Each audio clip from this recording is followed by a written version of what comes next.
Yes, vi har Bohr-model, og vi skal tale om, at vi skal udlede Rydbergs formel, og vi skal tale om emission og absorptionsspektre. Så Bohr-model, der kom han med to postulater, der gav alle atomer blandt det.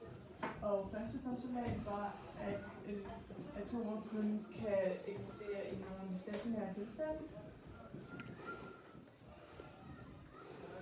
Og hver af de her stationære tilstande har en specifik energiniveau til den tilstand.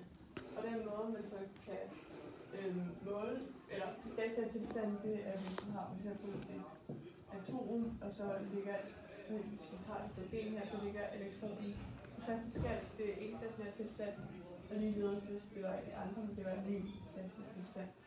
Og måden du kan beregne energiniveauet hver stationær tilstand med formen en, altså hvilken skal, så her er det en1, en2, hvilken tilstand, er vi med minus h, hvilket er Plancks konstant, gange c, hvilket er lyshastighed,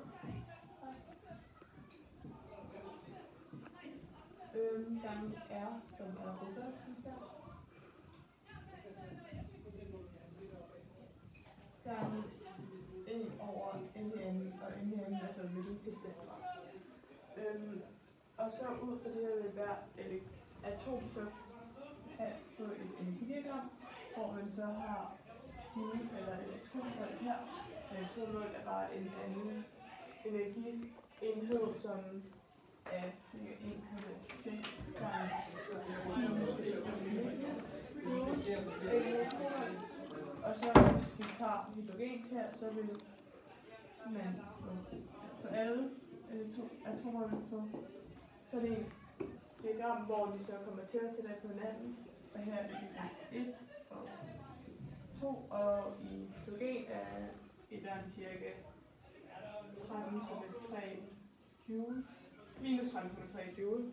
Og så vil det gange, er det ikke sådan gange 10 minus 19 eller sådan noget? Ja. Det er mindre vigtigt. Og så fortsæt. Og den her giver også det, vi kalder løsstrømningsenergi. Hvis man tilføjer så meget energi til hydrogen, så vil elektronen springe ud af banerne og eksistere frit. Ja. Så andet postulat, det er så overgangen mellem de forskellige skaller, eller energiniveauer. Så hvis du har en elektron her, og en elektron, så kan du enten have emission eller absorption. Emission, det vil være, hvis elektronen, så vil den kommer et foton ind her, det er så og rammer, så vil den her elektron så lave emission over ind i en skal, der er tættere på, og så udsende et foton. Ja, altså hvis fotoner rammer, er det så ikke den absorberer. Fotoner er jo, eller emissioner er vel der, hvor den udsender. Der behøver den ikke absorbere. Det er bare slet pilen. Ja, jeg tror det. Men emissioner er bare der, hvor den udsender. Right? Det er ligegyldigt, vi kører bare et take. Jo, men det er jo sådan ikke en del af emissionen, at den kommer i den exciterede tilstand. Det der, det er fint. Så emission er bare, at elektronen, den hopper indad. Ja. Og så udsender den et foton, og den fotons energi kan man finde ved den ene skal minus den anden skal. Så enten de med 3 her, og ender de med 1 her, så vil det så være E3 minus E1. Og mere generelt, så er det En minus En. Og absorption er så det modsatte. Får den og ud af.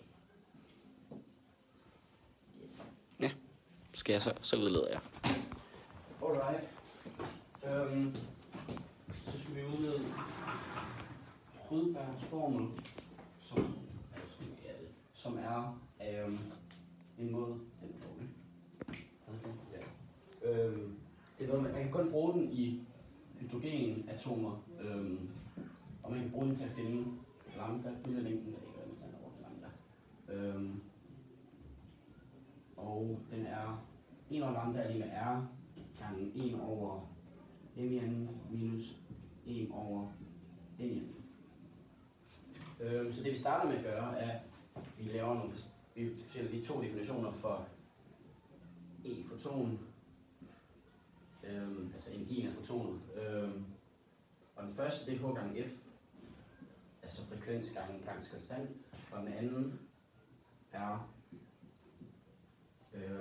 E n minus E m, som E også giver den. Og så smider vi bare dem over for hinanden.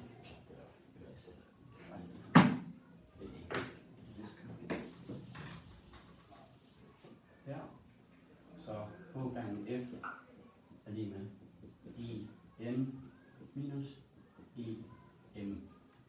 Og så kan vi tage den der formel derop, som bare var tale om, og få En og Em defineret anderledes. Så vil det sige, at En er lige med minus H gange, eller minus HC R gange 1 over N, og Em er lige med minus HC R gange 1 over M. Så den bytter vi ud heroppe, så vi får H gange F er lige med minus HC R gange 1 over N, minus i parentes minus HC R gange 1 over N.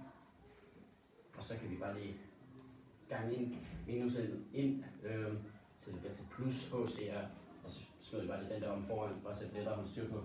Så der står H gange F er lige med HCR gange 1 over N minus HCR gange 1 over N. Og så gange så med HCR på begge led, så man kan hive det ud i en parentes. Og så man får H gange F er lige med HCR gange, eller kan bare kalde det 1 over N minus 1 over N. Og så kan vi ændre, altså sætte anvendelse for F ved at bruge bølgeligningen, som er for lys, eller for fotoner. C er lige med lambda gange frekvens, så derfor må frekvens altså også være lige med C over lambda. Så det kan vi bytte ud herover, så der står H gange C over lambda er lige med H C R 1 over N minus 1 over N. Og så går H ud med H, C ud med C, men der står 1 gange 1 her også. Det er i gang med at blive lambda, så der ender med at stå 1 over lambda er lige med her 1 over N minus 1 over N. Så er det spektrene. Så vil vi snakke om emissions- og absorptionsspektrum. Så vil jeg bare lige have med igen. Det her er vores energidiagram, fordi at atomerne er forskellige, så vil vi have forskellige energidiagrammer, og hermed så når du har overgang fra en bane til en anden, eller en skal til en anden, så vil vi så ud i fotonen, som har en bestemt frekvens, og som dermed har en bestemt bølgelængde. Derfor vil de forskellige fotoner have forskellige sådan, emissions- og absorptionsspektrum. Det vil sige, hvilke fotoner de optager og udsender. Og emissionsspektret,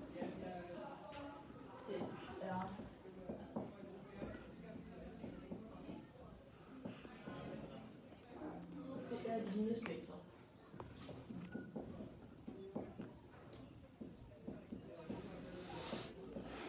Hvis vi tager for eksempel for nanometer, så er det bølgelængden i nanometer.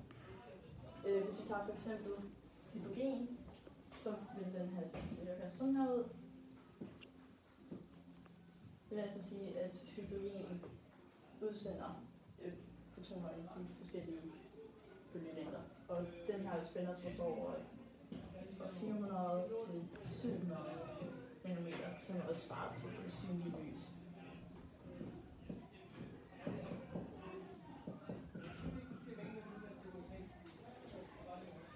Ja, og hvad jeg vil sige det? Nævn, der er jo endelig mange. Der er jo endelig mange. Der er jo egentlig mange, men det her er bare det synlige lys. Altså, det er det, vi kan se, men altså, selvfølgelig vil der være flere. Det kan vi bare observere, vi kan ikke se det. Ja. Yes. Yes. Og så for absorption.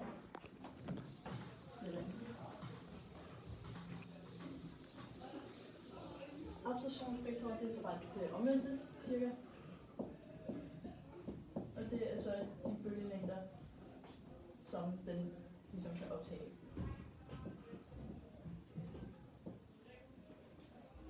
Det er et kontinuert spektrum, det vil sige, hvis man Næsten. forestiller sig, at det her er sådan ingenting, og så det her er så udfyldt.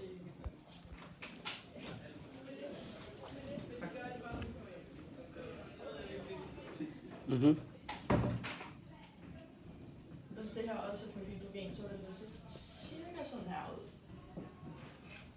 Hvis det nu er 4 streg. Og det er så også målt i nanometer. Altså bølgelængder i nanometer. Og spektrum vil være ligesom en regnbue. Ja, det kan være ligesom en regnbue, men nu har jeg en grøn tusche. Men så man vil se regnbuen, og man vil ikke rigtig sådan, altså det er meget tynde streger, der ikke er der. Ja. Ja, men Det er bare de specifikke bølgelængder, som kan absorberes. Som kan absorbere, og man vil se det, hvis man for eksempel så, at der er to her, så sker der noget fusion herinde, altså i atmosfæren, så der er hydrogen, og så kommer der to ned. Så kan vi se de forskellige bølgelængder, der kommer i de forskellige fotoner, der bliver udsendt, men fordi der er hydrogen herinde i atmosfæren, så absorberer nogle af de der fotoner, så vil vi ikke se den der. Ja. Eller det vil ikke komme sådan, lige så hyppigt. Nej, meget lille chance for, at det rent faktisk bliver sendt samme vej igen. Fra det synlige lys. Altså Ja. 400 til 700. Der er mørkere, og den kan vi observere, men vi kan ikke se.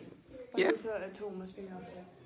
Ja, atomers fingeraftryk. Vi hver har sit Der eget. Ja. er sit eget det her for hydrogen. Ja, det tror jeg det. Og Kasper, værd at nævne, at Barbara havde den her, hun havde bare bundet hovedet før, så vi havde delt det meget mere lidt op. Det er ikke fordi, hun ikke vil sige noget.